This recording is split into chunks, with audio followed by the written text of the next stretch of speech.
Before we go to room 13, we'll just have a little recap of Todd, because obviously he's on his Todd at the moment. Todd spent the previous afternoon doing a bit of recon, and I'm sure he can tell you all about that himself.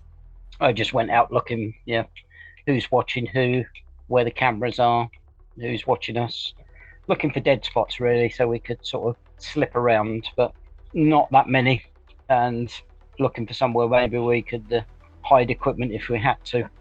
Possible places, but I wouldn't want to leave anything too expensive there for too long. Yeah, maybe a couple of hours if we have to drop something off, switch off somewhere. So that was basically it, just a bit of recon. And you did notice coming into the club here, there's a camera on the corner of the street that this is on, Yes, yeah, which sort of covers the entrance, but it's not there for the entrance, if you know what I mean. no, no. And you've not spotted any cameras inside except for one at the bar, at the top of the bar. And the odd thing is, it looks like it's got a cable attached to it. Everything now is wireless or whatever, you know. But this camera has is wired to something. So it stops people tapping into it if necessary. Or makes it a little bit harder if it's not on the system. What would its field of view be? The whole of the sort of dance floor area, pretty much. So it's smack bang in the middle of the bar, above the bar, sort of thing. So either side of the bar in them corners would be a dead spot. Yes, yeah, Yeah, you probably, with the lighting and all that, you've been lurking around in the corners and by the doors and that, yeah. so it wouldn't pick up too much from there. Yes, they all slipped into room 13, didn't they? While they were trying to lift keys and passes off of people, and I just ruffled through the set of the various passes and things that I've got, and swiped another door and slipped off before the confusion started. Yes, you quietly slipped through, unnoticed by Malice on the door, or Manic, sorry, and you are in a room. It's a sort of a medium-sized room. It's got a double row of reclining chairs with hoods over them. You know, a little bit like the old hairdresser thing where ladies sat under, right? Yes, So it's yeah. one of those, but it covers the whole face. There's four people in there on these couches. Some of them are not moving, some of them are twitching a bit, and you can't make out any of their features. But inside the hood is a sort of white milky gas. So you're guessing this might be what is referred to as the Jellymilk Lounge. That's not the most interesting thing, though, because on the other side of the room, he's got his tablet out and he's looking at it. And from the sounds coming from it, the grunts and the groans, you've got a pretty idea what sort of thing he's watching. Let's put it like that. Yes, you actually put on here. He's looking at his holographic porn mag. And as you come in, he sort of starts and fumbles a little bit and stands up quickly. You notice he's wearing one latex glove and he moves over to you and says, "Oh, is this your first time?" And you recognize this, of course, as Gregorio, the head of the Aztec Kings. Uh, yes, it would be my first time, but that's not what I'm here for. I'm here to see you. I believe you may need my assistance. Okay, and assistance for what exactly? Well, a little bit of information has come my way through various contacts that some of your underlings are planning on shipping off some of your jelly milk to the razor dogs. I see. Right. And how did you come by this information? Well, I'm a man of many talents and skills, some of which may prove useful to you. I see. Who are you? We'll leave that for now. Let's get a little bit more acquainted and see if we can do some business. Okay. Well, take a couch. You can sit on one of the couches. And he sits on the corner of his desk. It's a bit of an odd looking character. He looks like a sort of eccentric chemistry teacher. He's a little bit older, but you get the impression that there's something underneath that. It's probably not as scatterbrained as he looks. Because you've been around criminals and this sort of thing all your life, you definitely get a sense of danger from this guy. I'm not going to look worried. So he says, "What can you tell me, and what do you want?" Well, I've told you the outline in it. Um, I just fell into this information that some of your underlings about this. We're not sure who are underlings in. So I think this is where my skills set may come in useful for you if you let me sort of dig around a bit. So what are you proposing exactly? Maybe you bring me on board as a new recruit, and I work my way subtly, questioning and finding out who's up to what and who's out to ruin your business. Okay, so you want to join the gang in effect, and that way find out who you say is ripping me off. Yeah, Hmm. You have no idea at all which of my underlings it may be. Are we talking close underlings or street level underlings? from what I gather, a little bit above street level, but not maybe a lieutenant or anything like that. Possibly somebody that's working in the manufacturing plant. What do you know about the manufacturing plant? I don't. I just know that you must be manufacturing it somewhere. You kind of caught him off guard a little bit there, and he perhaps seems as though he's thinking he's revealed a little bit more than he thought he should. But he recovers quite quickly. Where can I get in contact with you? I'll leave it with you. I'll call back in a couple of days. In fact, let's say 24 hours from now. Okay. You can decide whether you want to take me on board or not. But as I say, I have a certain set of skills that you'll find very useful.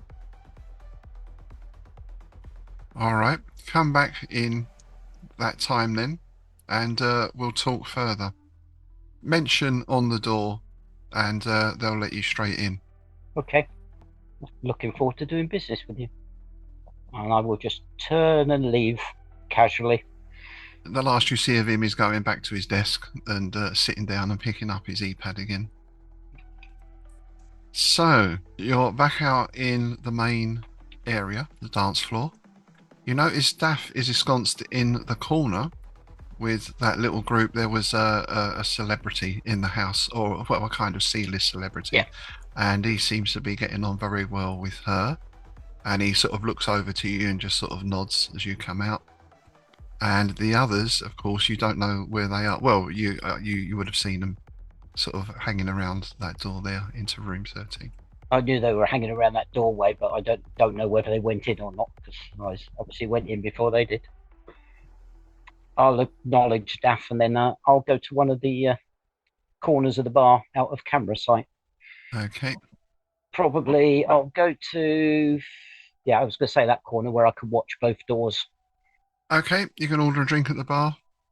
I'll just order a beer. Meanwhile, back in room 13, we have two bound and gagged gang members, one of whom is still unconscious and possibly not long for this world, one of whom has been shot in the shoulder and is not in a good state, but probably not dying like the other one. And you've got the sort of remnants of a smashed up table and bits of furniture. And a gun, of course. You've picked up a new gun. What's the next move? The reason for attacking these people was what again? I think it was panic. Wasn't it just panic? They were kind of looking around in Yeah. stunned sort of disbelief of what we've just done. It's like, oh my God, why have we just done this? Okay, okay. They're gagged and bound, right? So they're not going anywhere, making any noise or anything like that. Okay, so I'm gonna maybe just have a quick look outside and see if you can see any of the others. Maybe just crack open the door, make sure no one's come in, and see if we can see any of the others. Maybe Todd's around now or something. I don't know. Maybe he knows what to do. We can ask him. Okay. Good shout. So yeah, you get a glimpse of Daff over in the corner there, chatting with the little the entourage and the celeb. With a little look around, yeah, you can see Todd over in the corner there, nursing a drink and trying not to look too furtive. Have we got our earpieces in? I presume so. Yeah. Sort of close. I'll kind of Todd. We it'd be really good if you could just turn around and look behind you, and you'll see me waving from behind a door. We could do with some help here. Eric, there's no response. Is it a malfunction, or is something blocking the signal? That's the question. Can I use? Could I do a what role can I do for that? Can I do a computers or a tech role to try and figure that out? From a tech perspective, everything seems to be working fine. The lights coming on, you get a crackle when you press the button, or that kind of thing. But it's just dead air basically. It sounds like maybe there's a sort of interference on it. You got a bit of a low crackling or something like that. There's something running interference on it. Okay. I mean, obviously, this is a nightclub. There's lots going on. I'm gonna slip out the door and I'll walk over to Todd and just give him a tap on the shoulder. Okay. Just brass it out. That's what I think. Todd. We have a. I would sort of lean in. So there were. We've got a situation which we could probably all need to get to our heads together on this. So probably best if you follow me, and then I'll sort of turn around and through the dance floor, kind of through all the people that dance and that, make my way back towards the door, and then as I get there, hopefully with Todd following, I'll kind of stand there, kind of bobbing my head about, give a tap on the door, and then hopefully James's character will open the door and we'll slide in. I'll start with slightly at the tap on the shoulder. Okay. I'll pull my hood up on my hoodie a bit, and I'll make my way to the same door, but not directly. I'm going to stay in the shadows along that wall that I'm on, up past the 3 and 2 and across, staying in the dark. So I'm going along and around. So trying and not looking at the camera and hunching over and looking shorter and trying to not look like me that he's just seen. Fantastic. In the short gap where Eric kind of leaves, I'm just going to kick away anything that could be used as like a improvised weapon, make sure that they're all bound and stuff like that, and gagged just temporarily before the interrogation starts, before it goes a little Guantanamo, and then I'm just going to wait for the knock at the door. There is like so it's sort of like a sort of living quarters thing. So you have got the table and a couple of sofas. There is a little kitchenette in the corner, and on that will be the obligatory knife block, of course. Need a cigar cutter. You're going to move that out of the way. But yeah, okay. So the tap comes, and Eric and Todd appear at the door. Does the door? Oh, sorry. Does the door open inwards? It opens inwards. Yes. Yeah. Okay. Slide in. Okay. I'm going to slide in, so I don't want them to see my face. So I'm gonna walk in backwards, as it were. Okay. When I'm in, I'm gonna get a chair and put it up against the door handle, sort of try and so if someone tries to open it, it'll rattle a bit. Okay. Yep. It'll slow them down at least. Yep. Yeah. Just to sort of give us a split second to run or do whatever we want to do. Exactly the same thing for the alternate door on the opposite side, in the hope that also opens inwards, and it doesn't open outwards, and the chair just collapses. The one opposite, so to the north in effect, that'll open inwards. The one into room 12 opens outwards. And neither of those are security doors. They're just normal doors. They're not swipes. As I was slipping in by the door, I'm going to ask Eric, what is the problem? Can you tell me a little bit? And then I'll stand to the side and just kind of say, well, things kind of escalated kind of quickly. Are they conscious? I think one is. I think. Okay. Somebody mind blindfolding them? Okay. Oh, never mind. I'll take a balaclava out of my pocket and put it over, so then put my hood up and pull it up, looking like Kenny from South Park with a balaclava under a pulled up tight hoodie. Nice. I think it's too late for us. I'll explain why when we've disposed of them or done whatever. But I don't want to be recognised. I don't know. I think I've got the slight sliver of a plan coming together. So Cooper is well out of it. Squiz is sort of semi-conscious at least, and she's kicking around a bit, and she can't shout or scream obviously, but she's not looking happy with this situation. What happened? How did you get into this situation, Eric? Well, we wanted to have a look around because that was part of what we were going to do. Then we came in here, and they were here. Then then things escalated, and we managed to overcome them, and now we're here. So what are you expecting from them? Well, that's a good question. I think we were going to try and get some information. Is that right? I'm going to be jumping on it as you two are talking, already pushing a thumb into a cut wound in the shoulder. Leave Max on it. Muffled scream. Yeah, the kind I like. So yeah, I'm just gonna lay some ground rules for for the hostages, and just say okay, the thumb comes off, as does the gag. However, both can be applied with force. Should you make any sounds or you try and alert anyone, we just want some information. That's it. We're just curious people. Okay, so she's got the blindfold on now. I presume. Did you put the blindfold on, or are you going to keep her unblindfolded? I'll keep her blindfolded. Keep the terror. Okay. So she squirms a bit and looks as if she's going to shout. Is her initial response? Wow. Is her friend awake? No. There's a little pool of dark-coloured blood spreading under. Well, that's one less problem. Ah, I think I hate to say it, guys. I think this one's a shouter. So Do you think they can tell us? Is it worth it? it'd be good to get to know the layout of the place, if not just who they are in the big scheme of things. It's quite possible that I can have that within 24 hours. I'm glad that that's just come to the fore. Oh, by the way, I did forget to mention last time. Can everyone take a stress point, please? Can I shake her down, just see if there's anything on her? Any data sticks, any information, any wallets, anything? Yeah, you can give a search. You can search both of them. Nothing really. No, they look like this is where they hang out, so they're not really going to be carrying anything that interesting. Maybe a sort of cred stick, something like that. How busy is the dance floor outside? How busy is the club? There's about 40 people in there, so it's a Tuesday night, I think it is. So it's not heaving, it's not empty. It's kind of in the middle somewhere.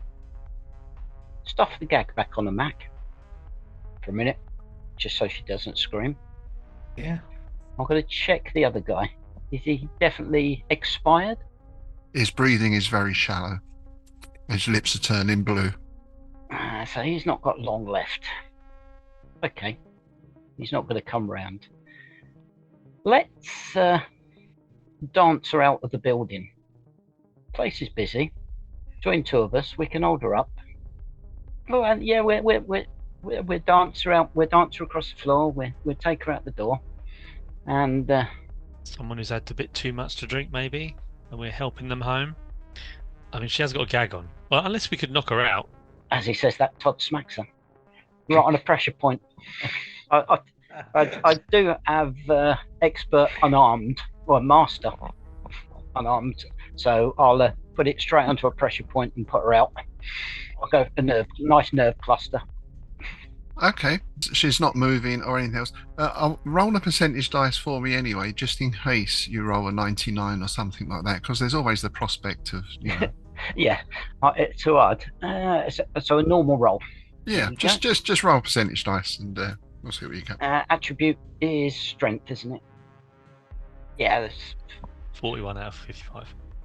Okay, yeah, that's fine. You render her unconscious. And then maybe put a hoodie over or something, cover her face so people won't recognise her, and then just kind of maybe wrap something around her face like a face covering or something, and then make it look as if she's got a veil on or something. Yeah, she's in a mess. Easy enough. Yeah, as you're doing this, there's a knock on the door to the north, and a voice says, "Cooper, Squiz, get in here." Do we recognise the voice?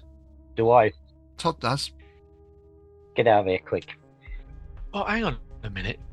Is he on his own? He was, but Why don't we just take him out now? do we need to take him out? He's a bad guy, isn't he? I was going to. I don't know. It just seems like if he's on his own and we're here, we've got the prime opportunity to cut the head off one of the snakes, and then let the infighting begin. Yeah, let's do it. I was by myself before. I'm going to slip. Which way does the door opens in, and to the left or right? The right side opens inwards. So I'm going to go to that bit, so when the door opens, it shields me. Okay. Yeah, I'm backing up to the door, like literally ready for anything. And I'll stand in. Well, shall I just I'll kind of open the door and stand behind it. Do you want to do it that way? That's three of us behind it. We're not all going to fit behind. I'll come round the other side, so you can do that if you want. Because I'm all masked up anyway, so he might and punched over. And then if we sort of do a muffled grunt or something, he might then come in. Is there a light switch in the room? Yeah, light switch, yeah. Turn the lights out. Yeah. So we've got Todd behind the door. Is this right? Coming in here. I think Mac was going there. I'm hooded up anyway, so I can go in the dark corner on the other side. Aris is going to the corner, and he's going to stand over Squiz. Oh, I forgot. There's the others in there as well. Yeah. Eric, where are you going? There's furniture and stuff in here, right? Yeah. Yeah, so I'm gonna hide behind a piece of furniture or something. Okay. But then I'm gonna basically, when he knocks and then when we're all in position and the lights off, I'm just kind of sort of gonna grunt and murmur as if something's going on. Okay. And Mac? You could bang the lights off, open the door. Yeah. Come see this. If that's okay, then I'll go behind the door. So as soon as he steps in, I'm going to shut that door. So you hear some sort of grunts and swearing or something, and then the door starts to open. A light comes in from the corridor behind there, and sure enough, here he is. Gregorio opens the door and peers in, and you hear, "What are you doing? For fuck's sake!" Need some help. And he comes into the room, and he's reaching for the light switch, which is sort of on the left wall. I'm getting ready to punch someone in the ear. Yeah, just gonna pile into him. Close the door. Yep, close the door. Turn the light on. Todd closes the door. That goes shut behind him. And whips out and undoes an extending baton as well at the same time to its full length. Okay. I'll flick the light switch. Todd closes the door and Mac piles in first. Let's give Mac a roll then. You can have an advantage because he's caught totally by surprise. He's obviously blinking because the light's just gone on, and you're all fully prepped and ready to go. So we'll add your combat skills in, of course, and let's see what you get. Lights come on. Dink. Oh, there you go. 23. Yep, 23. So what do you want to do to him exactly? It's kind of, at the moment, you've caught him blinking, so he's not even had time to think, and you're already on him. Yeah, just a full-on kind of punch to the sternum to kind of make him prone. Just like... Okay, that doubles him over. You hear all the air go out of his lungs. Oh, fantastic. And then if we can grapple him or just kind of make sure that we can get him bound or outside. I was going to step forward because I whipped out my extending baton. I'm going to put it round his throat, hook it with the other arm, and just crush his windpipe, especially with his lack of air. All right, so he doubles over. Todd steps in, whips the baton around him, and jerks him quickly back. Are you going to go for the over-the-knee kind of job, or are you going to lift him up on your back? You're going to do that one to choke? No, I'm going to put one knee between his shoulder blades. He's already had a lot of the sternum punch, which has took most of the air out. Knee in between the shoulder blades, baton around his neck, and then just crush his windpipe completely. Crush the windpipe. Okay, can you make a roll for me, please? Just let me know what you get. About a 3. So, the knee in the back, you feel and hear his spine pop as he's jerked sharply back. The baton goes directly across his windpipe, and within about 5 seconds or so of heaving back with both hands, he gives out a high-pitched wheeze. You hear a sound like a Coke can being crushed. Ooh. His tongue sticks out of his mouth and he slumps to the floor. Oh my days. After 3 seconds, because you said that takes 5, on the 3rd second, I will whisper in his ear, I told you I had a certain set of skills. Bravo, sir. Bravo. Very good. So you now have 1 alive-ish, bleeding, 1 nearly dead, 1 very definitely dead. Oh, I think we need to finish this job. And was his office number 8? I'll say to Todd, because you mentioned you went to see him, or you've seen him already. Yes, yeah, that's just the pleasure room Oh, where okay. they go and put their heads in Jellymilk. I don't know where his office is. Okay. So I guess the question is, I think we should finish off the one that's nearly bled out, just to make sure that that could be just a cover up of the nose and mouth. It's whether we want to take Squiz, whatever her name, with us, or whether we just finish her off and then leave. We need to leave something behind that will indicate one of the other gangs or something, like a note or something. Say, these guys are selling Jellymilk, are they? These Sorry, for Jellymilk, yes. Yeah, I was just in for a job interview. It's possible that I was going to be working. But plans change. So maybe we could leave a scrawled message pinned to Gregorio's chest, which says "Stop selling" or something like that. Leon Yu or something, one of the other gangs. yeah. Well, I put razor dogs into his head. What I told him was some of his, not quite his lieutenants and not quite the street level, somewhere in the mid level, were planning on selling some Jellymilk to the razor dogs and giving them the recipe. Okay, yeah, do that. Maybe we could pin it saying thanks for the Jellymilks. This is what you get for not including us or something. That's it. Cut into his chest.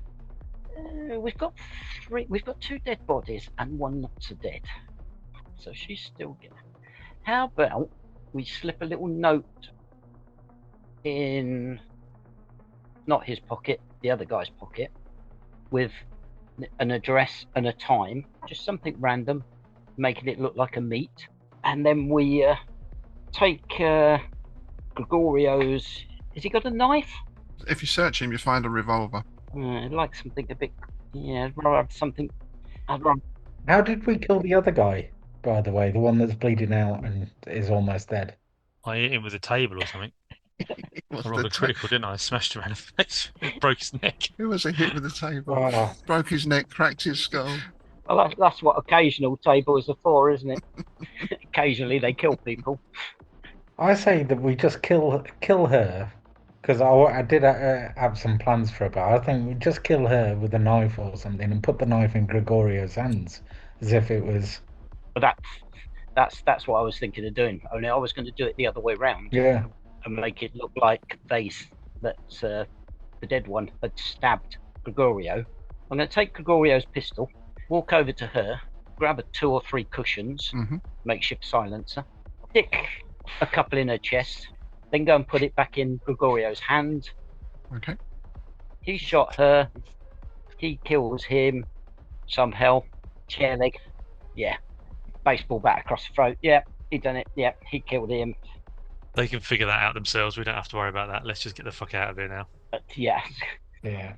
The place does look as though there's been a fight in here, to be fair. Largely because there has. I think while you're doing all this, Aris is looking wide-eyed and slack-jawed.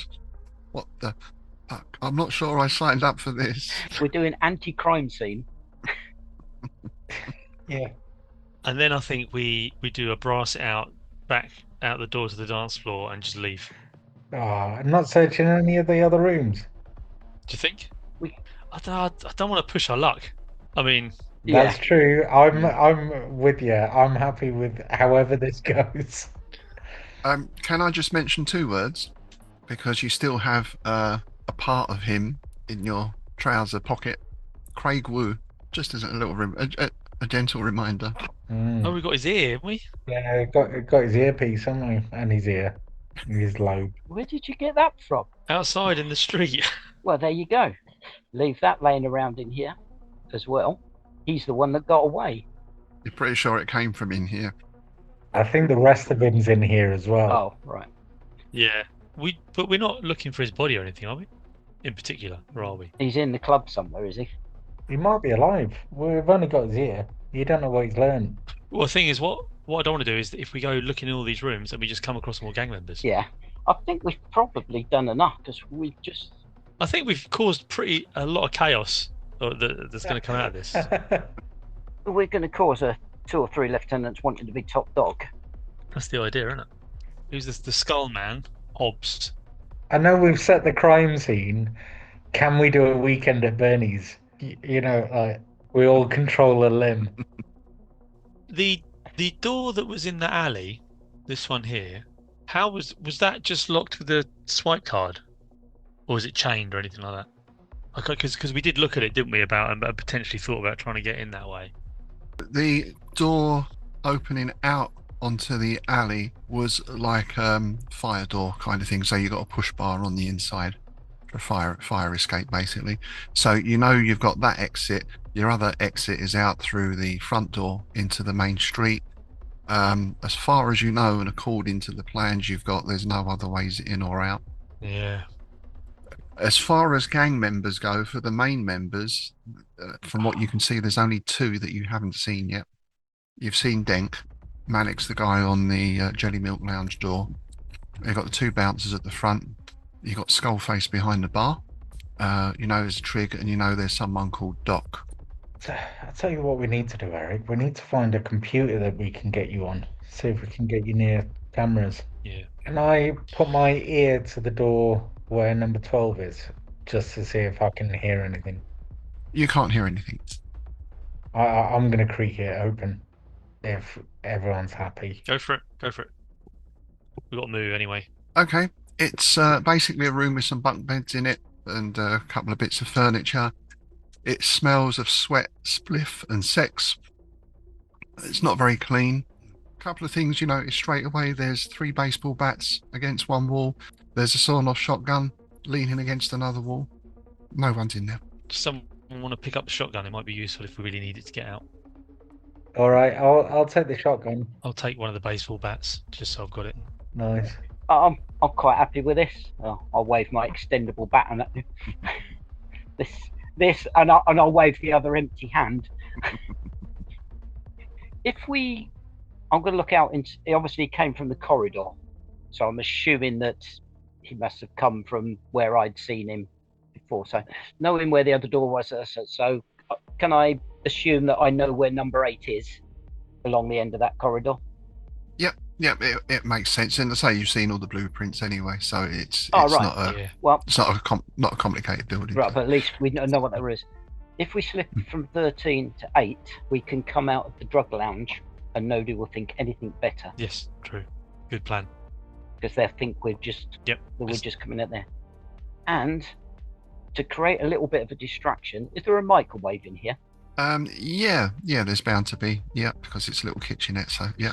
I'll look for some Brillo pad, maybe some lighter fluid. You're going to set the place on fire? I'm going to put it in the microwave and go set the timer. Okay.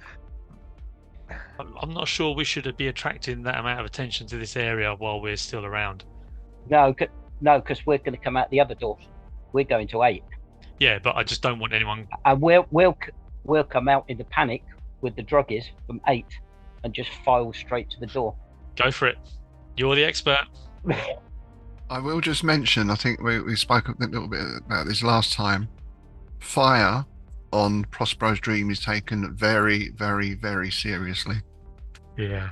Well, I'm not going for actually start a fire. Hopefully it won't start a fire. What it will do, it'll make just a big enough bang in that room to draw the guys off the other door. Okay. Well, also remember we blocked up that door with the chair in 13. Yeah, I'm gonna kick the chair off of that door. All good plans. Put the lights out. Ah. Kick the chair off that door. We've got 30 seconds. When we hear the bang, we join in, give it a 10 count, and then we slip out back into the main thing and out through the main door with the panicking crowd. I'm gonna the jacket I've got on, or whatever I'm wearing, like top. Mm-hmm. I'm gonna turn it inside out, and if I've got like a t-shirt, put that over the top of the inside out top, and then sort of have like a face covering on. Just not something which is obviously more like a fashion statement kind of face covering sort of thing. You might remember you were wearing Hawaiian shirts. We were, weren't we? Can't turn that inside out. We all match. Part of your stag cover. You didn't have a hoodie underneath it. Nah, I'll just go with a Hawaiian shirt. Grab a blanket. There's some clothes in room 12. There's wardrobes there with you can probably find like a leather jacket and stuff like that. Yeah, just grab something. Just make sure you take your Hawaiian shirt with you. So the only CCTV would have been from the street when we went in, is that right? Because the bar had some, but it wasn't pointing at us or anything. It was just at the bar or something. So you've got one out in the street, which is on the sort of corner of the block. So it points down this street, but it's not focused specifically on the entrance. Right. And then the other one is on the middle of the bar. So basically that covers the entrance and most of the dance floor. Put it this way, if you went up to the bar to get a drink, it's going to pick you up nice and clear. Yeah. Which we've done. So I'm wondering if, again, going back to Mac's point, maybe we should try and find these back rooms. They must have the CCTV capture somewhere, surely. Yeah. I'm going to head out and I'm going to listen at number 14. I'm basically going to listen at each door, starting at 14, then 11, and just see if I can hear anything. Okay. Can you roll a percentage dice for me, please?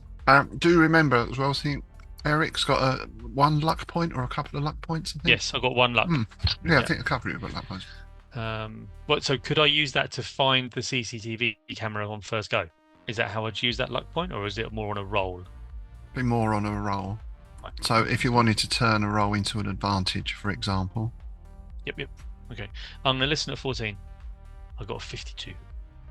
Okay. You can hear a sobbing and a sort of low cackle. Okay, so someone's having a dirty way in there. I'll then listen at number 11. You hear nothing there. I'll open that door. So as a bedroom, in effect, or a living quarters, there's a bed in the corner with some filthy sheets and blankets on it. There's some other bits of furniture, wardrobe, that kind of stuff. There is someone lying on the bed. They've got their back to you, but it looks probably female. Probably a prostitute. Close the door quietly. And then I'm going to move down. It looks like these... I'll have a quick listen at 10. Nothing.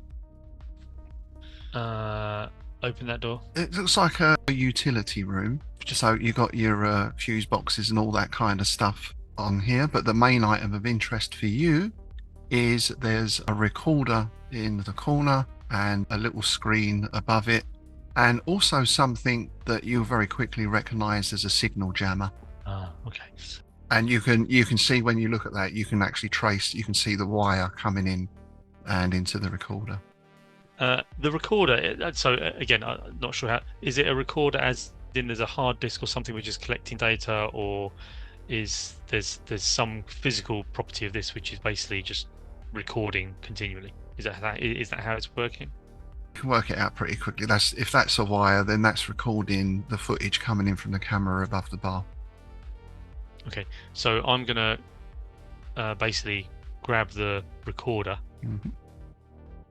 and I'm gonna look over to Todd, and I'll say, give a thumbs up, and if he wants to go, then let's proceed.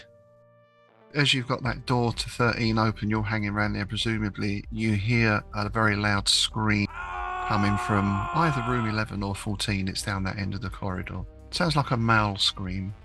Yeah, it's 14 because there's a man. I'll say it's in 14. If you want to go and have a look, just have a look, and we'll just kind of hold for a second. I'll go up. Is there any way in the corridor, if I'm in between both doors, I could, kind of ear to each? The microwave I'm standing next to, I'm just going to turn it up to 2 minutes. That should be enough time. It's only going to go make a little bang in the room anyway.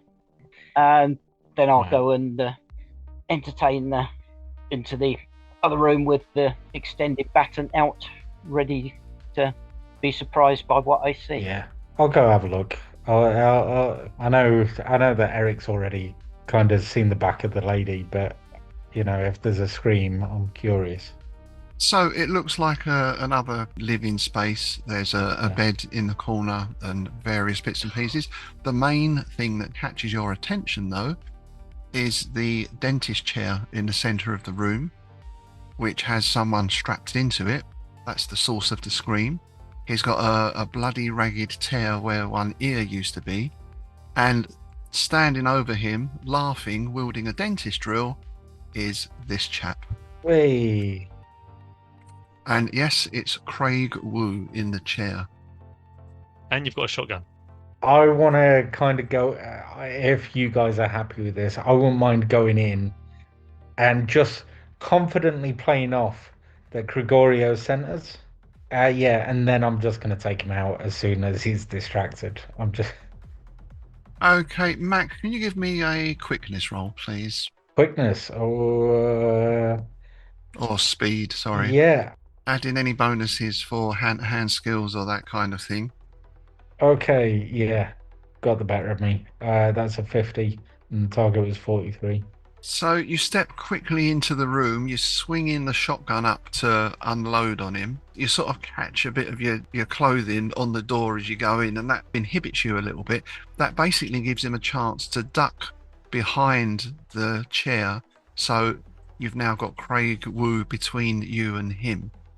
He's looking around, panicked. He's very flushed, his eyes are rolling. It looks like possibly he's on something. He's dropped the dentist drill. Well, that's a plus. Damn it, Woo. Guys? Todd. I'll just keep going up an octave until someone replies. He's going for something. He looks like he's drawing something. His hand is going to his waist. Okay, yeah. I'm gonna dive in and then just try and grapple him and kind of see if I can, get my hands around his throat. Okay, give me another speed roll, please. Okay. 19. All right, that's better. You managed to get up close to him. He is going, looks like he's got a scalpel. He's half got a scalpel out and he's ready to start slashing with that, but you've got the drop on him. So if you want to hit him or grapple him or whatever, then now's your chance. Yeah, I want to go for the trope of driving his own scalpel into him. Okay, Yeah. So let's have a combat roll for that then, and just a standard combat roll with your bonus for any skills. So what's that? 31. In a way, in order to do that, you've got to let him bring the scalpel out, but as he does so, you're going to hit his hand with the butt of the shotgun and knock it back in towards him. Yeah, he cuts himself. He actually cuts his other arm. Not a serious or lethal wound, but he is bleeding. I am going to call for people at this point. He's too fast for me. Okay. I'd call for Todd, to be fair. Todd, where are you? Okay, so Todd is moving in. So what happens here is momentarily stunned. He glances down at he's got a white lab coat on, at the pool of red that's rapidly spreading, that's blooming on his arm. And he looks up again and snarls and swears, and he's drawing the scalpel back to jab when Todd comes flying in to do, what would you like to do, sir? Extended baton out, and I'm just going to smack him straight across the wrist. Okay, can we have a combat roll, please? Oh, that's not a good one. Oh, 98. No, that's not. You swing, but he agilely ducks out the way, and you hit the wall with your stick, and it kind of shakes you a little bit, so you're a little bit wrong-footed there. Mac? Oh, Todd. Landed before you sent it. Yeah. I'm literally just trying to claw at his face, kind of thumbs in the eyes at this point. Okay, let's have a combat roll from you, please. Oh. Oh, All right, so he's regained something of his composure and his poise. You come flying in with thumbs flailing, and he ducks under that, and he lashes out with the scalpel. Joy. It cuts across your midriff. Oof. You can take 4 hit points, please, and you can have a point of stress. In fact, Todd can have a point of stress as well because he screwed up as well.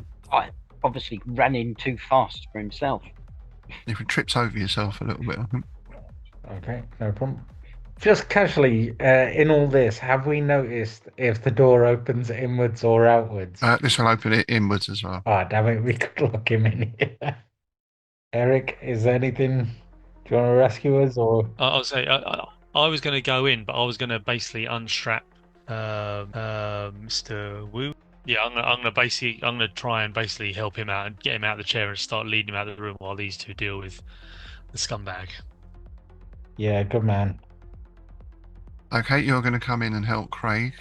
He's semi-conscious. He's got blood running out of his mouth. He's bleeding from the ear, obviously. He's in a state of shock. He can walk. He's not unconscious. Aris is going to move out into the corridor and keep watch there. Seems like a sensible thing to do. Todd and Mac, you want to give me a speed roll, please? Fantastic. All right. Well, you can both get hits in before he does. Yeah.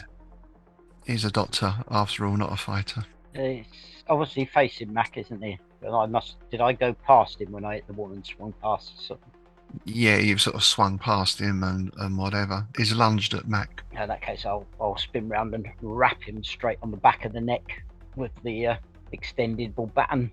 Okay, let's have another combat roll, please. That's better. That's an 8. That's a good hit. Okay. Do you want to roll your damage? Extend it's a 1d8. So you hit him on an 8. It's 1d8 damage, and it's 2 points. And was that across the back of the neck, did you say? Yeah, across the back of the neck. That knocks him forward a couple of steps towards Mac, who I imagine is going to take advantage of that.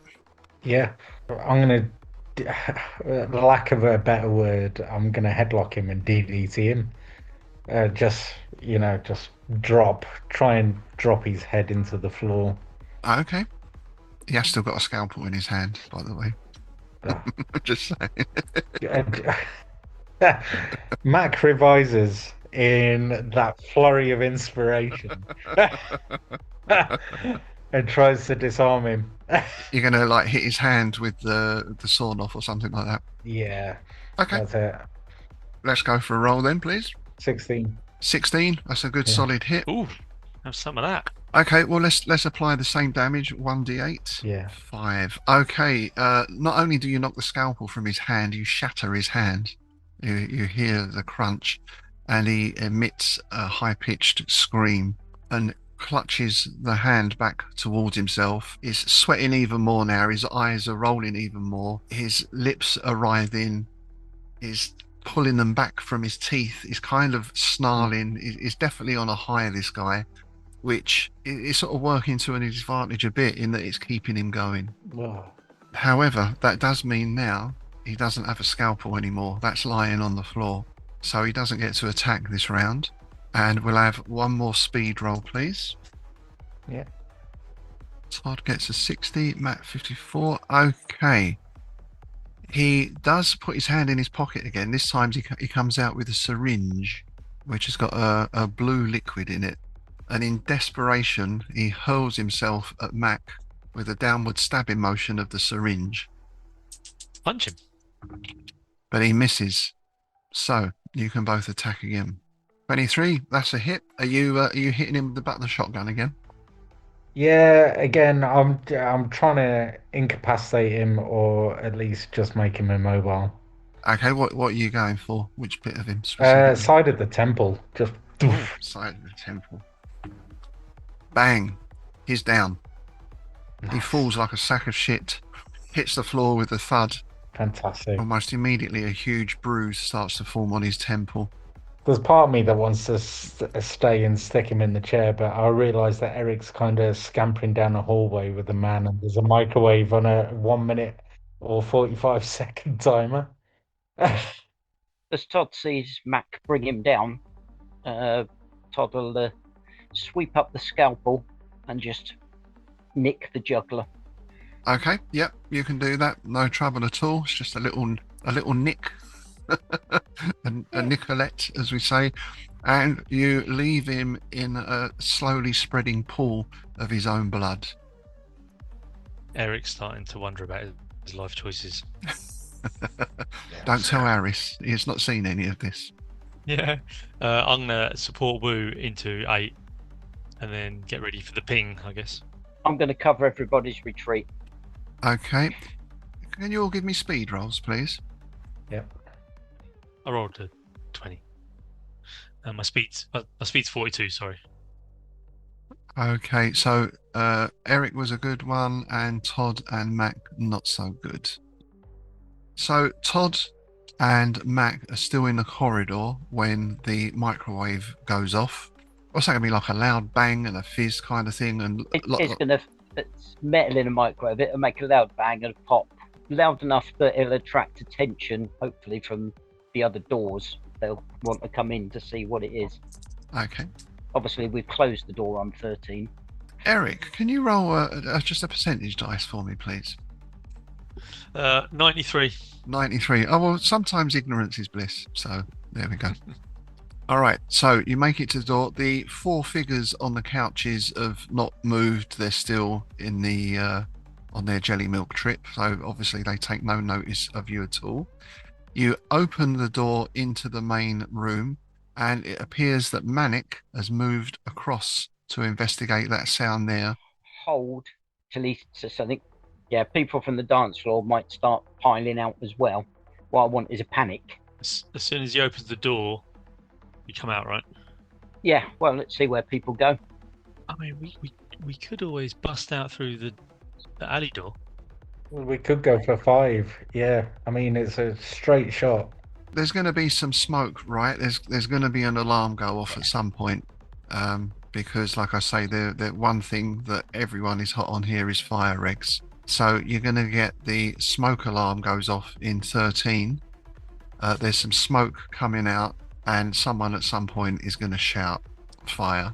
So there's a general air and wave of panic in the bar. Some people are going for the entrances. The ones who are chemically altered don't take any notice at all. They carry on slam dancing or pogoing or curling up in a ball on the floor, whatever they're doing. But the majority of people now are going to be looking to get out. Slip in amongst them, whatever entrance. Meet up outside in the street if we get split. You're going out through the main entrance. Yeah, that'll be where the main crowd's going, isn't it? So I'll follow whatever you guys are doing. Yeah, if there's a hubbub and we can get out, then we'll do that. Okay. You got Craig Wu sort of supported between a couple of you, maybe Eric and Harris. Yeah. And then the rest following on. So you've got to come past the bar there. Hobbs shouts at you as you go past. Hey, stop! He's reaching for something under the bar. Is he shouting at anyone in particular? He's shouting at you. Look, it looks like he's perhaps recognised Craig Wu. Carry on running. That was just after Carry On Screaming, wasn't it? Carry on camping. Ooh, matron. I'm not supporting Wu, and I don't think he knows that I'm with this lot. So I'll slip over towards the bar, towards him. That's what I was hoping Todd would do. The Grim Reaper's turned up and he just deals with it. Oh, Todd's John Wick. Yeah. Okay, so you 3 can get to the door with Craig supported between you. There's a bit of a press at the door. The 2 door staff are just like, what the fuck? They're just letting people get out. So it's a little bit of a crush, but you can get through, sort of pop out into the street. Hobbs looks like he's going for something under the counter. Most likely another sawn off would probably be your thought. If it looks like they're clearing out, I'm just going to move between him and keep blocking him, as it were. You're blocking his line of sight, sort of thing. Yeah. All right, can I have a speed roll, please, from Todd? Nope. Ooh, 89. There's a shotgun coming up and going off. Luckily for you, as it does go off, there's some other club goers streaming out as well, and they get in the way, and it's them who take the shots. Ooh. So there's like a scream and blood sprays across your face. You can have another stress point, thank you. Are you hanging around to see what Hobbs does next? No, I'm gonna. Are these out the door? Have they cleared? Yep. I will mix more into the crowd and put more cannon fodder between me and him. Meat shield. Okay, so you're out of the club. Which way are you going now? Are you going to head straight back to the guest house? Are you going to go back round to the alley, or? Follow me. I'll try and lead them through a bit of the quiet cameras that I sorted out during the day. Okay. I know that I wasn't completely blind, but there are some spots where we can lose, seconds between things. Follow Tom. Yeah. At least I've got the recorder from the club. Suddenly remembered we're on a spaceship. I was just going to say, chuck it in the nearest river. Well, no, I was going to analyze it. So let's see if we can see who's been coming. There might be some interesting people on there we can identify. Yes, it'd be interesting to see who's coming and going. What do you want to do with Wu? We need to get him back to the guest house, I think, because he was staying there, wasn't he? And obviously they were torturing him for some sort of reason in terms of the knowledge, or maybe he's picked up on something. So he was the journalist, wasn't he? Yeah. I've obviously been investigating and digging, asking the wrong questions, probably. Interesting to know what questions he asked. Yeah, maybe he's got some useful information. Yeah. But yeah, I'll lead back as best I can through pointing out is a dead spot, quick bit, bit of shadow here, bit of shade here. Not directly either. All right. We'll just take it as like standard operating thing that you're going to work out a few different routes to get back 3 times around the block and all that kind of stuff, and you check in for pals during that as well. Yeah. I would imagine. Yeah. Okay.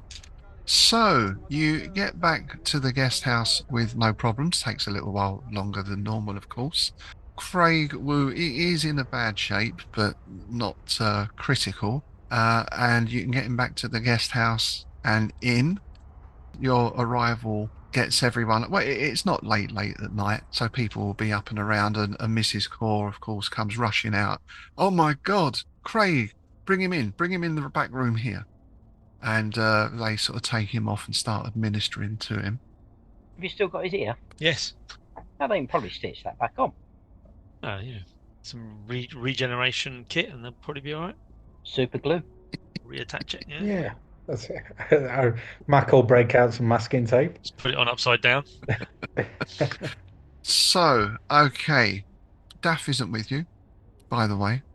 You get a message pings on your e-pads that it looks like he sent it before all this went off in the club. But obviously, because of the signal blocker in there, you didn't receive it. But Daff is following a lead. Gone off with the actress following a lead.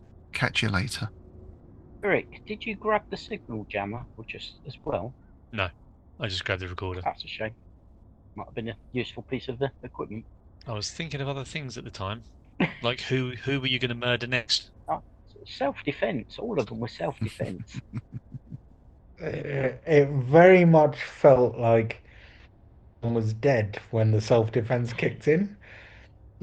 Okay, yeah, it's certainly looking at Todd with a new light. Yeah. You didn't hide in any toilets or anything. With what's his name, Craig, kind of being seen to and stuff. Is he in a state that he can kind of answer some questions, or is he just out for the count until, much later on? She's probably going to sedate him because he's in a lot of pain. Okay. She's going to dose him up. Fair play. I'd suggest maybe talk to him in the morning. Would probably be the best thing. Yeah, fair play. Have we got access to police radio or anything like that where we can hear what's going on? Because I'm just wondering what is going to be going on, what's going to be being said on the internet or radio, etc. about, because what's just happened. We have a scanner in our kit. Have we got a scanner? Have we? Yes. Okay, I'm gonna fire that up and just listen in on what is happening out there and sort of monitoring the web they have to just kind of see what is happening in terms of the chatter. Okay. Well, you get reports of a disturbance at Club Nebula, possible fire, so that of course is checked out straight away. Unit is sent out to check that. It seems that it wasn't really a fire; it was just a lot of smoke, possibly an electrical fault, something like that. In terms of the security department, nothing really. Disturbance at Club Nebula is basically it. I'm just thinking. I'm gonna. Well, yeah, thinking out loud to my colleagues. Is it worth us stirring the pot a bit by maybe creating some kind of false bots or something like that on some message forums, saying about how was it the Razor Dogs? The Razor Dogs have Mm. dealt a significant blow to the Aztec Kings, and there's only one true gang, or try and maybe foster a little bit of ill feeling with them. Try and head it off that way, cause some confusion in the chaos. Yeah. It sounds great. It's all technical above my head. I can do graffiti at best, but yeah, I agree. That's it. So some percent.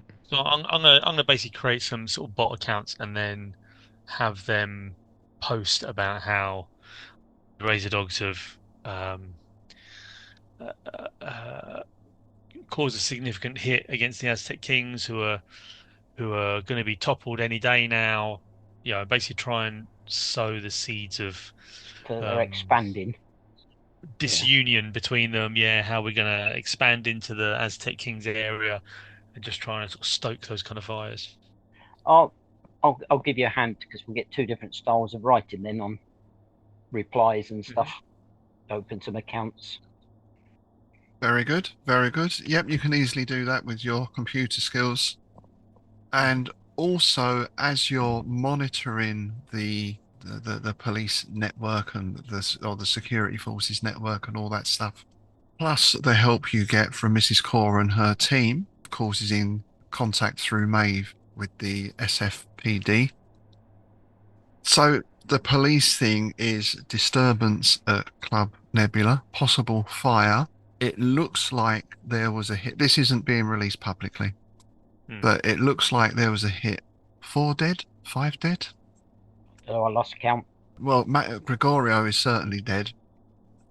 So speculation is rife with the security forces as to whether this was internal disagreement or an outside hit. Four of them. Yeah, 4 of them. Yeah. Then, of course, your messages will start hitting the bulletin boards. And so, from the security forces' perspective, the finger of suspicion is very much pointing at the Razor Dogs at the moment. There are some descriptions or sort of rumors floating around as well that you can pick up on about a group of strangers. Craig Wu's name is not specifically mentioned, but someone in the security forces definitely knows that someone was being held prisoner in Club Nebula. Maeve at some point will come. Well, that'll probably be the next morning, actually. So she'll be around the next morning. Mrs. Core does come in after a while, and she says, "I thought you might like to see this.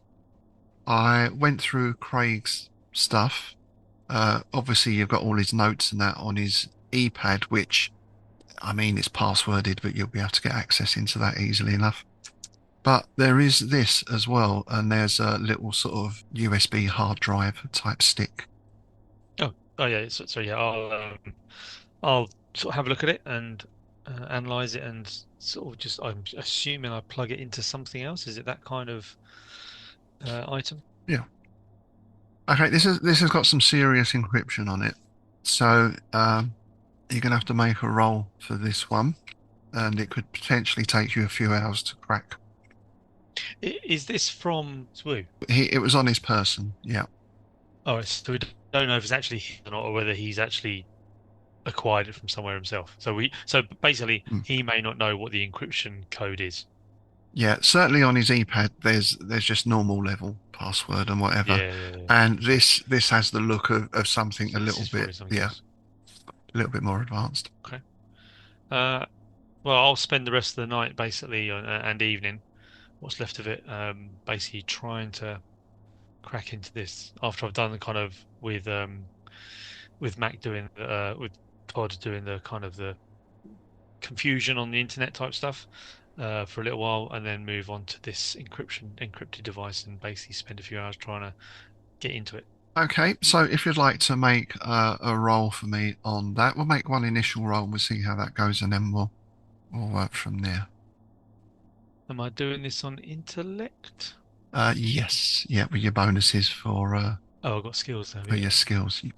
So computers. Normal, just normal roll. Yep. Oh no, not this time.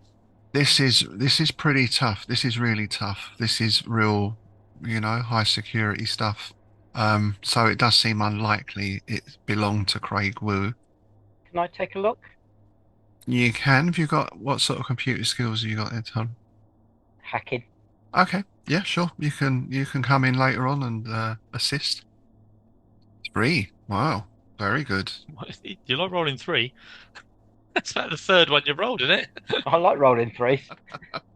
So you're sort of 2.5 hours into this rolling screens of green text and all the rest of it. And Todd comes over and presses the F1 button and says, "Have you tried that?" I was getting to that next. Does it with an extendable baton over your shoulder. Yeah. Pokes the button. Dink. That's a man of the hour. Mr. Gadget. All right, now there's quite a bit of stuff here, and some of it is still encrypted, but the general drift you get is what you have Ooh. is the location of the manufacturing plant for Jellymilk, which is out in. So you've got this area, Copper Road, which is between where you are and the sort of spaceport. And at this end, it's junkyards, rundown industrial estates, all that kind of stuff. And this is Razor Dog territory. So the Jellymilk is in their territory. So it would seem. Oh, even better. Fits the story just right then. Interesting. Okay. And then I'm going to go to sleep and try and not have nightmares. So we'll whiz through to next morning. You can all have a stress point back. In fact, you can have 2 back. I'm feeling generous because you did get Craig out of there as well. Oh, you flirt. Thank you. So obviously the next morning people come down for breakfast and all the rest of it, and this is it gets mentioned on the news. It doesn't get as much of a mention as you might have thought. Really, it's just about a disturbance and a possible outbreak of a fire at the Club Nebula. No mention of the killings or anything like that. Quick question. Does HP go up after a sleep or? Yeah, leave that with me. But yeah, if you get some rest, your HP will go back up. Yep.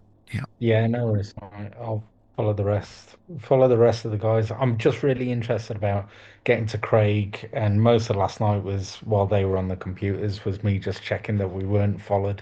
And we did get the recordings of any CCTV from the club, so we did make sure we swiped that. So Have you had a chance to look through them yet? no, I had a chance that because of the hack-in last night and the internet shenanigans. So that's something I was going to do this morning, just to see if there's anything on it which would be useful. But have breakfast first, make peace with Mrs. Core, and then I'll look into that. So Craig is up. Well, it's not up and about the next morning, but you can go and see him. All the usual people are coming in to the room for breakfast and all that kind of stuff. Obviously, you're not going to be talking about this loudly over breakfast, I imagine. But Mrs. Core at one point will beckon you over and say, "Do you want to come in and see Craig?" Absolutely. So he's got a patch over one ear. He appears to have some new fillings with no fillings in them. We've all seen the boys from Brazil, right? And he's still sort of sedated because, as you can imagine, even when he come round, he was very, very much on edge. Mrs. Core wants to have a little talk with you as well, and she wants you to be very, very, very sure that no one saw you coming back here. How sure would I have been if I was checking? I think between you would have been pretty sure, and they've been reviewing all the footage from their cameras as well, and they've not picked anything up. Yeah. Nonetheless, she's not overly happy. She's not unhappy with what you've done. Yeah. But she's not overly happy that you potentially could have brought a lot of shit to her door. But she understands you're on a mission, Yeah. Miss Core, it's understandable that you'd be angry, but hey, the enemy of my enemy is my friend, right? So, we're friends in this. So shoot us a smile. You can talk to Craig. You might not get much sense out of him, but if you want to ask him questions, then go ahead. On a scale of 0 to lucidity, I will start pitching just general easy questions like uh, what took you there? How did they get you? You know, I, what did you find out? So you can piece together from what he says, and he drifts in and out a bit, and he repeats some things, and he's speaking in Chinese at some point or Mandarin. So but roughly you get the idea that he's an investigative journalist, and part of what he's been doing is investigating the local drug gangs. His researches led him to Club Nebula and the rise of Jellymilk, so to speak, this new drug that everyone was talking about. Visited there 2 or 3 times, and then went to sneak in. Basically, got caught. When they realised he had the ear recorder thing going on, then obviously they got rid of that. And you get the impression they weren't really torturing him for information; they were just torturing him. Ask him where he got this device from. This encrypted device. Well, he found that while he was poking around. He got into one of the rooms. There was a girl chained to the bed in there. He didn't really have time to help her. He just poking around. He found that in the bedside drawer and he took it. And that's kind of when they caught him. He tried to make a break for it and get out. He sort of stuffed it down his pants, which ironically enough you later did to his ear. So that's a nice little thing. And he said they didn't even really search him or anything. It's like they weren't really interested. The main thing was just to torture him. Craig, and I know this is a touchy subject, but did you overhear anything while you were in there? Not really. Not really, no. Too busy having a dentist chair treatment. Yeah, his memory after the ear, the scalpel to the ear. After that point, everything's a little bit hazy. Yeah, I hear you. Eh? Hey! Nice. Good one. It might be changing his name to Vincent Wu. I don't know. Maybe. He'll be walking in circles now.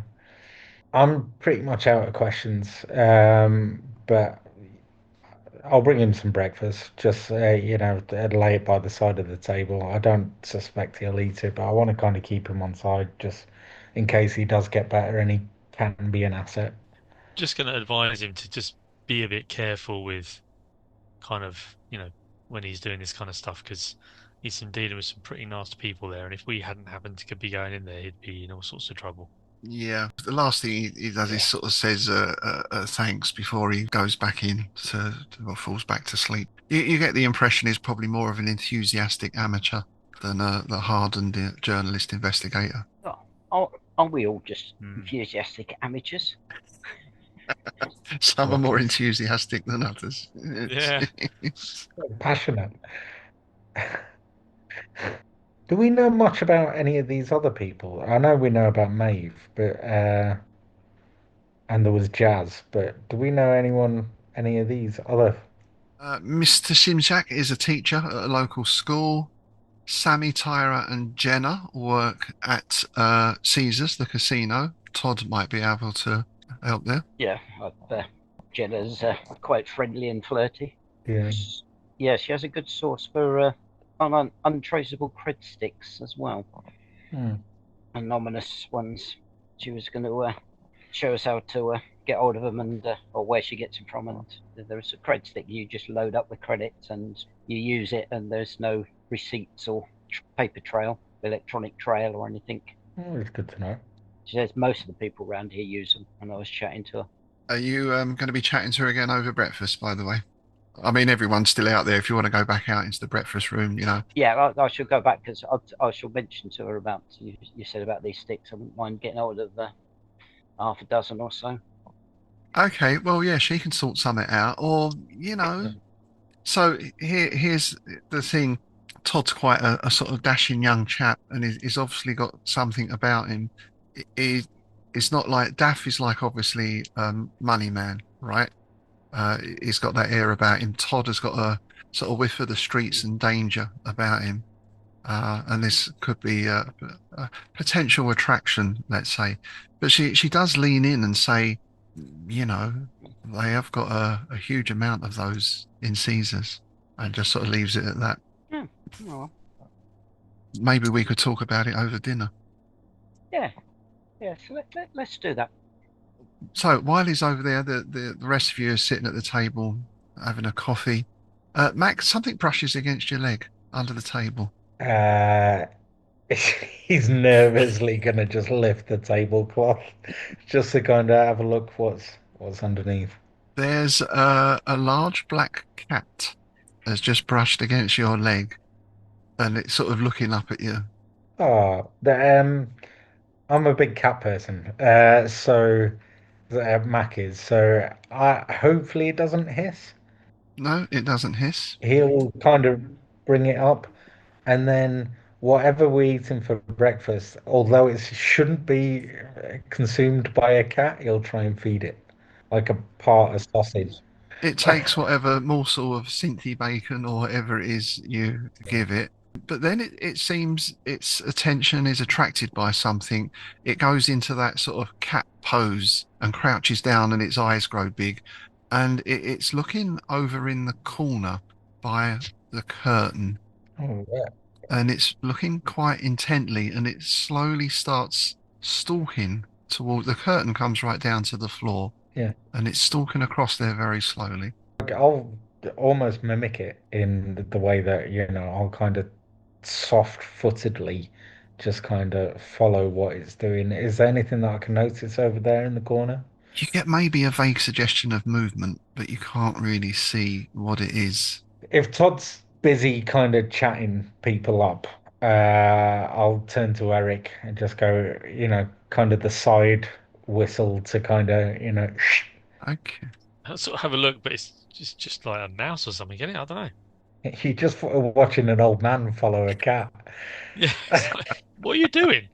Why are you chasing the cat around? The cat suddenly pounces with a swirl and a scurry of claws, and it fetches out from under the curtain a large red centipede Yeah. and basically bats it around a bit and then just kills it. I'll leave the cat to it. If I look behind the curtain, there's nothing like a big hole. I don't know how bugs work. There's a hive. Uh, yeah, there's nothing there, is there? We've come across these centipedes before, haven't Yeah, they're all over the place. They need exterminators. Yeah, one crawled out the doorbell when we first arrived. we? I'm gonna when I see this, I'm gonna get hold of Mrs. Core and just sort of say, what's all this about? Oh, I don't know. Just the last few weeks, we keep seeing these things. I've been putting powder down and stuff, but don't know where they're coming from. It's new. Not seen these before. We don't have a xenobiologist, do we? Yeah, we've got thingy, haven't we? Aris, yeah, he did look into these before because I think was it him who had one in his shower? Yeah. I think. Yes, somebody did. Yeah. Yes, someone, yeah. Yeah, nothing really concrete came out of it other than yeah, it's a centipede. It's quite a big one, and they're red. Can I just check something with it? If the cat's done playing with it, can I just draw a knife and see if I can cut it in half? I just want to check Yeah. it's biological and it isn't. It isn't a bug in the sense. I was just going to say the same. Yeah, a literal bug.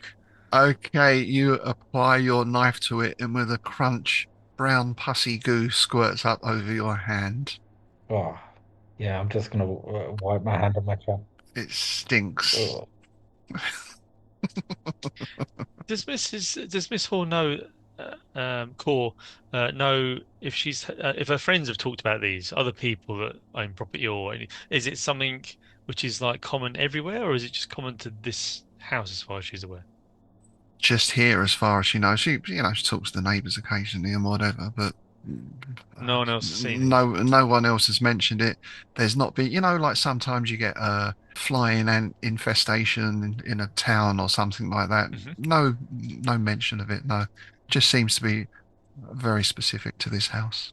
I'm reluctant to kind of think above table, but is there any source that we've been able to kind of determine, knowing that there's many rooms and possibly an underneath to this house?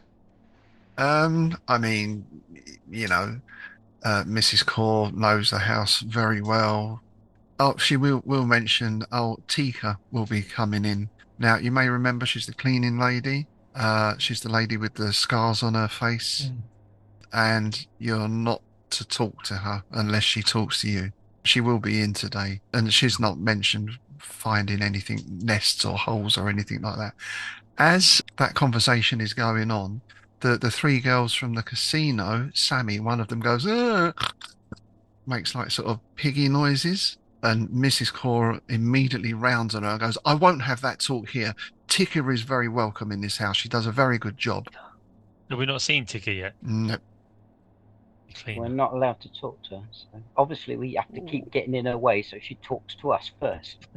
Yeah. What? Just ask Miss Cole. Why can't we talk to her? She's been through a lot.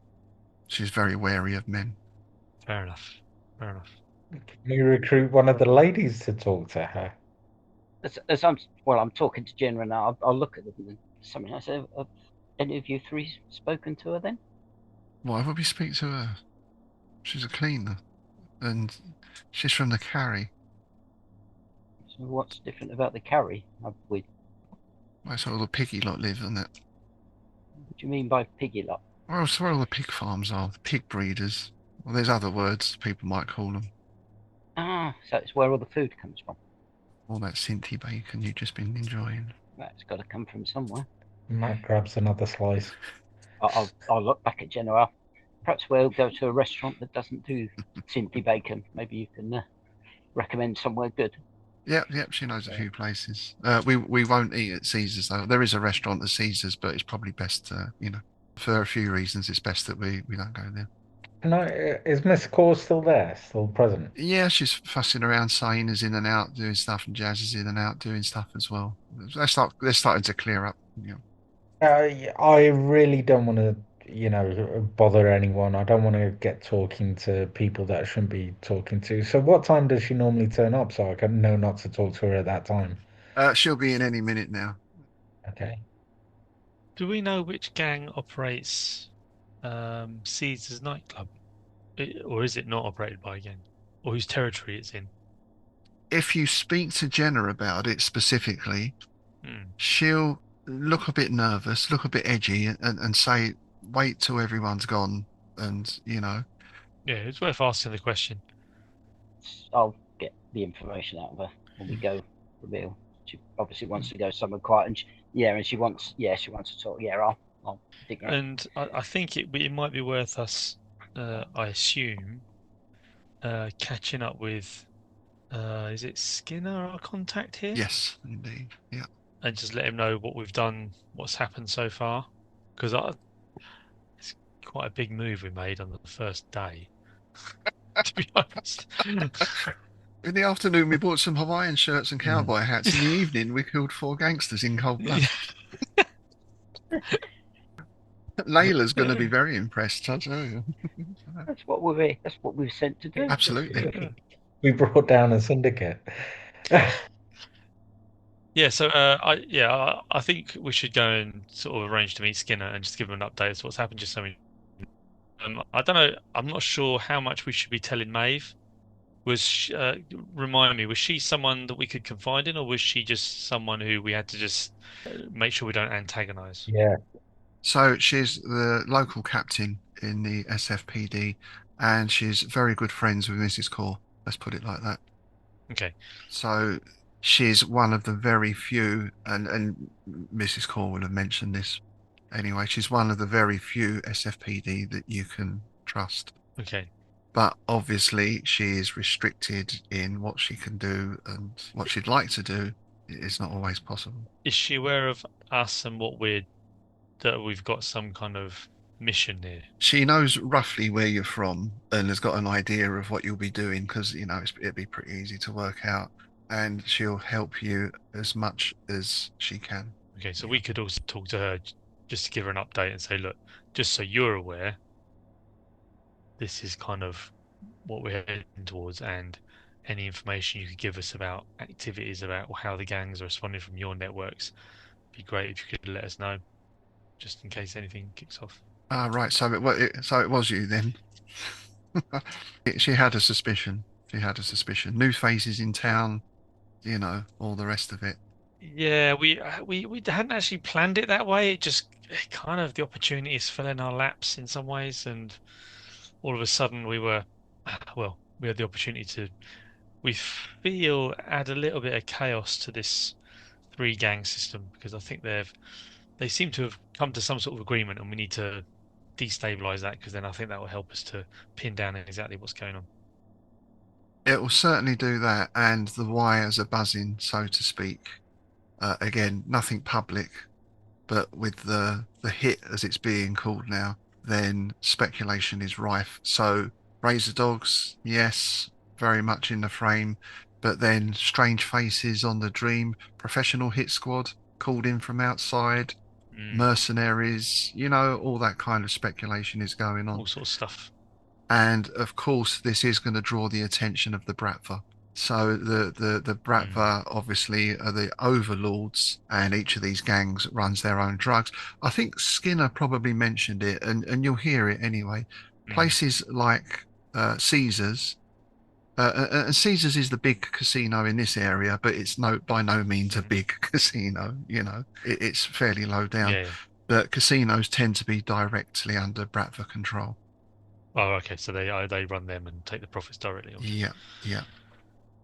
And I'll also say to Maeve about, well, another piece of information that came our way, and again, we're not quite sure what we're going to do with it yet, but I just, with your local knowledge, just wondering what you make of it. So obviously, the Aztec Kings were selling this Jellymilk, as far as we can tell, and they seem to have some kind of monopoly on this new drug, this Jellymilk.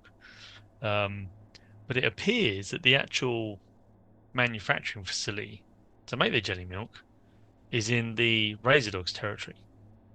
Ah, Is she's this quite surprised at that. That doesn't sound. Are you sure? That sounds very odd.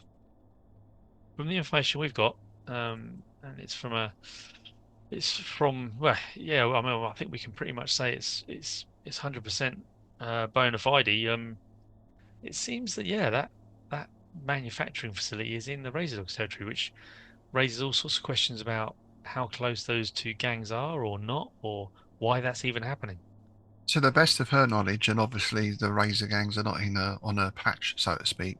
But back in the day, there was a lot of strife between the two, and Mm, grudges are long held. Having said that, business is business, but she finds it hard to believe that that would be going on openly without the Razor Dogs having a huge cut or just taking the operation over. So mm, she would imagine that's probably a covert operation. And obviously, you've never been in that area. She sort of fills you in on a little yeah. bit. It's basically it's like a jungle of junkyards and industrial places and all that kind of stuff. If you were going to hide something, that's the place you do it. It just doesn't seem. I mean, why wouldn't they just put it in their own territory? It doesn't seem to make much sense to me. Well, Skinner will probably be able to help you on that stuff. Because obviously she's heard that you're in touch with Skinner, and Yeah, you get the same disapproving tone from her as well as with Mrs. Core. Not a fan. I don't choose my bosses. Believe me, the last thing you want is Skinner as your boss. Um, yeah. So after I chatted with her a bit, and then well, that's what I'll do for the morning, and then I'll go and have a look at the recording tape from the CCT from the club, just to sort of see if there's anything on there which would be of interest, any known gang members. If I run it through filters, try and pick up any faces from any known Razor Dog members or Liang Yu members or any other of the member gangs, just see if anyone does come or go that we can see. Okay, again, you can get access to SFPD info. They won't have the same as they have on the Club Nebula lot. But nonetheless, main faces are known. No sign of any of those. No sign of anyone who looks anything other than a club goer, particularly. No one looks to be scoping the place out or anything like that. And do I see us on it going in, for example? Oh yes. Everyone apart from Todd, probably. Yes, everyone apart from Todd. And you do see Daff definitely left before all the brouhaha with the celeb and her entourage. Hmm.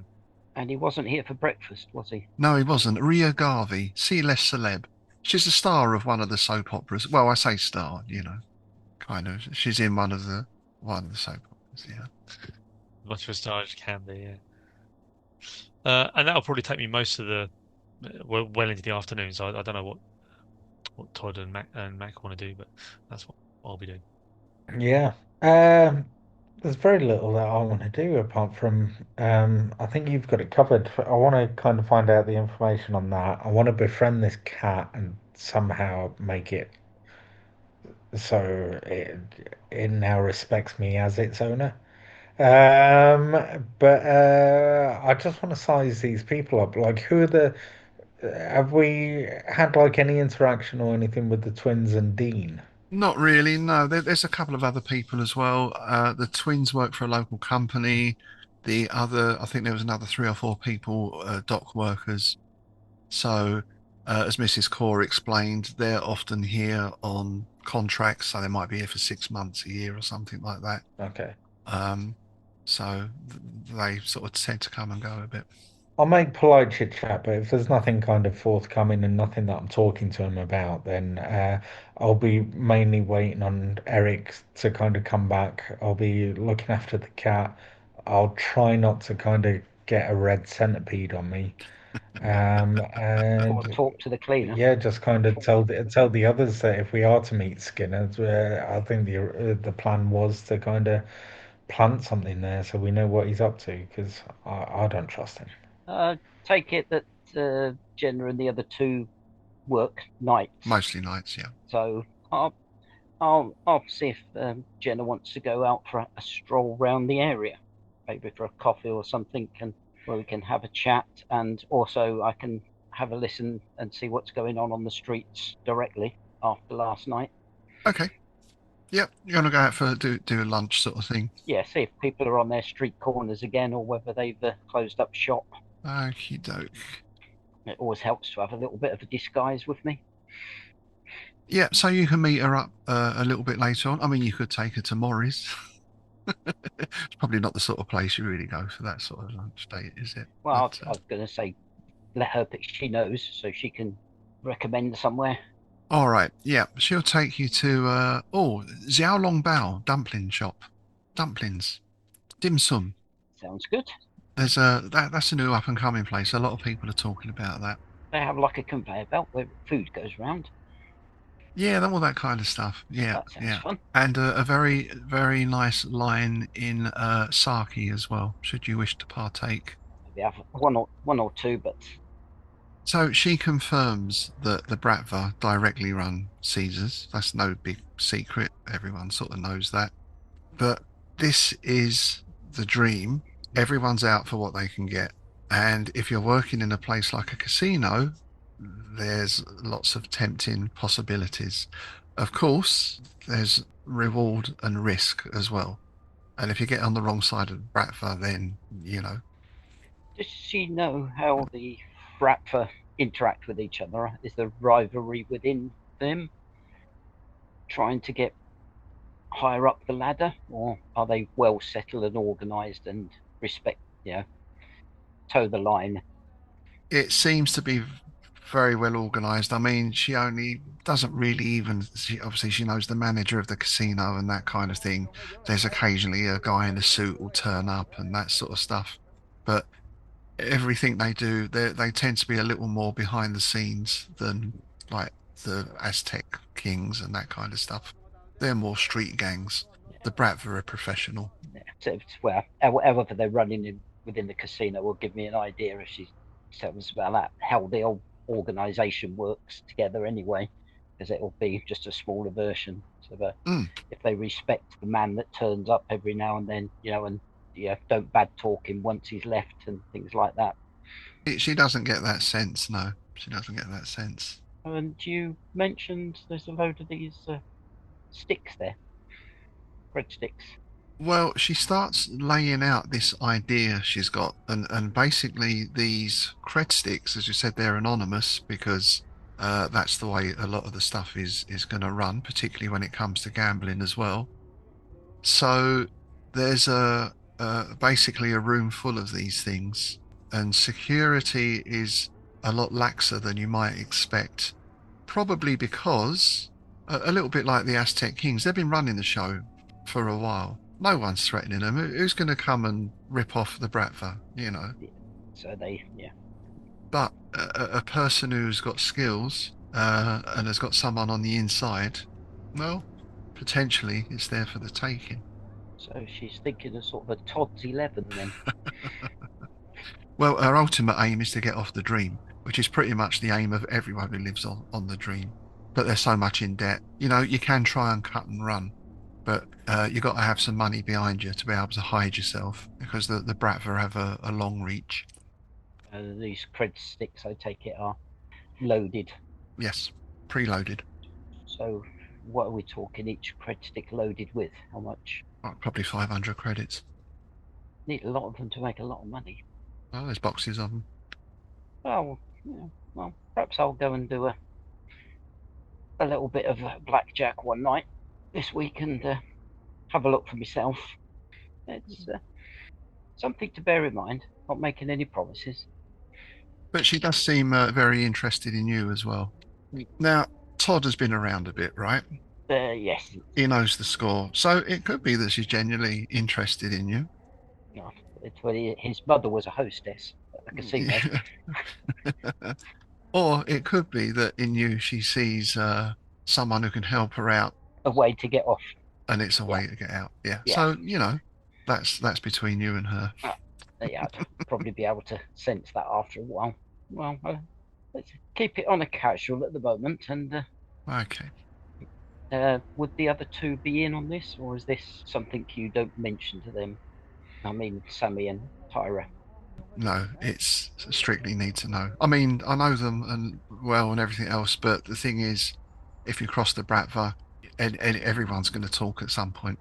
And they've heard about what happened to poor Craig Wu, and that was just the Aztec Kings. And also, there's money in informing. Exactly. That's good. Good to know that you don't. You're friends with them, but don't trust them. No one trusts anyone on the dream, she says. Oh well.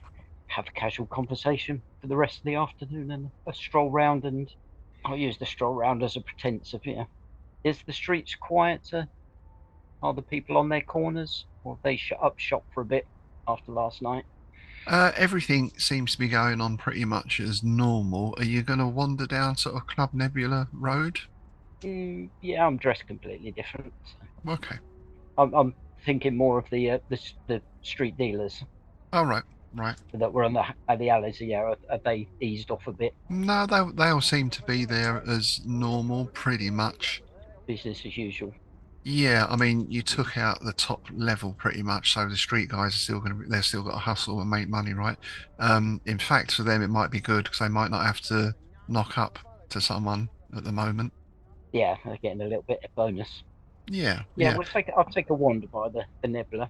If it's not looking too hot, if I spot what's his name, Manic, the one behind the bar, I will. Oh, Hobbs, yeah. The Hobbs, that was it. Yeah, I'll turn about face and disappear before he, just in case. So you discreetly wander down that street and take position in a doorway and look as though you're talking on your e-pad or something. Well, I'll take Jenna with me. All right. Okay. That's my disguise.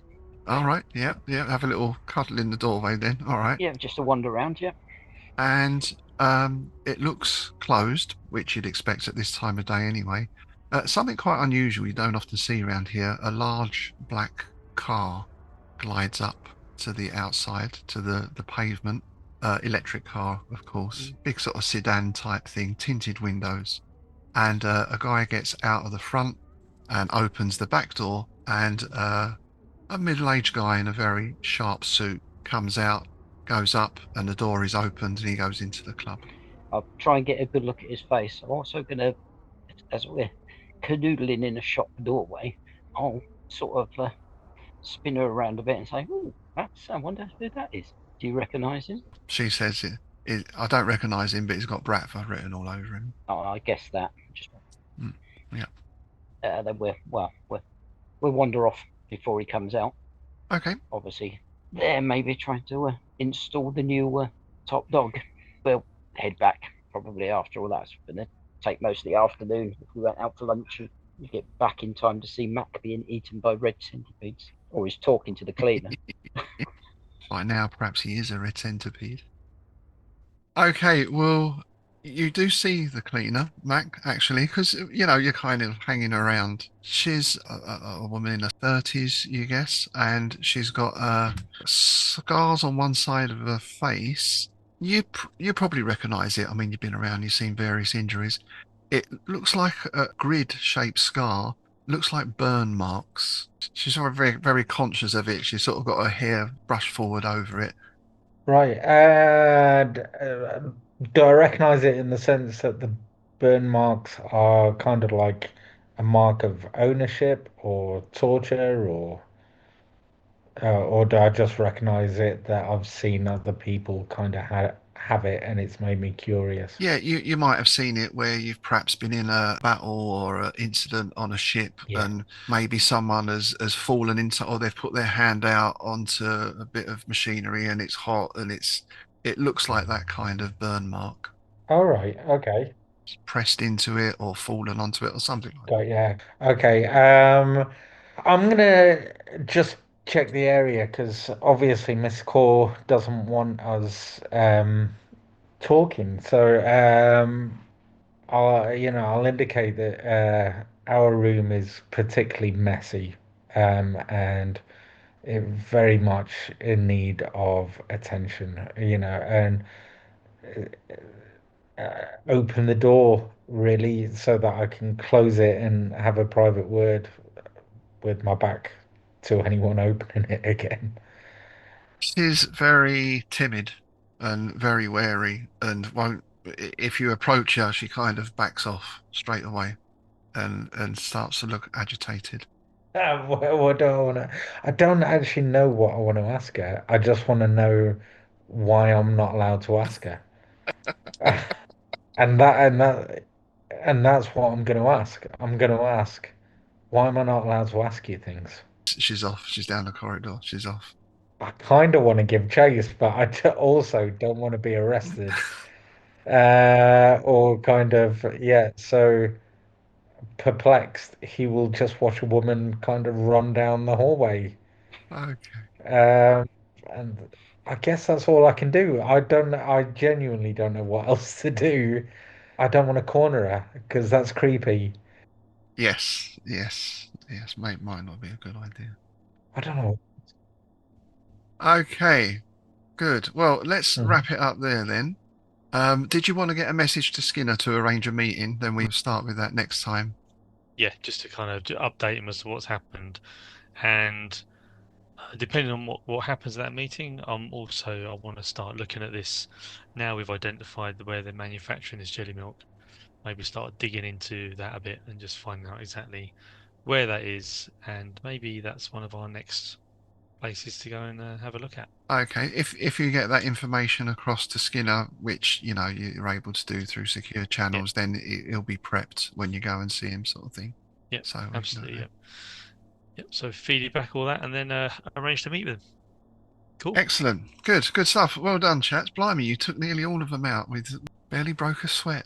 We had no part in it. Well, technically, one of the dead ones took one of the injured ones out with his own gun. If Gregorio's going to wander around on his own, he's going to get. Well, he's paid the price when opportunity knocks.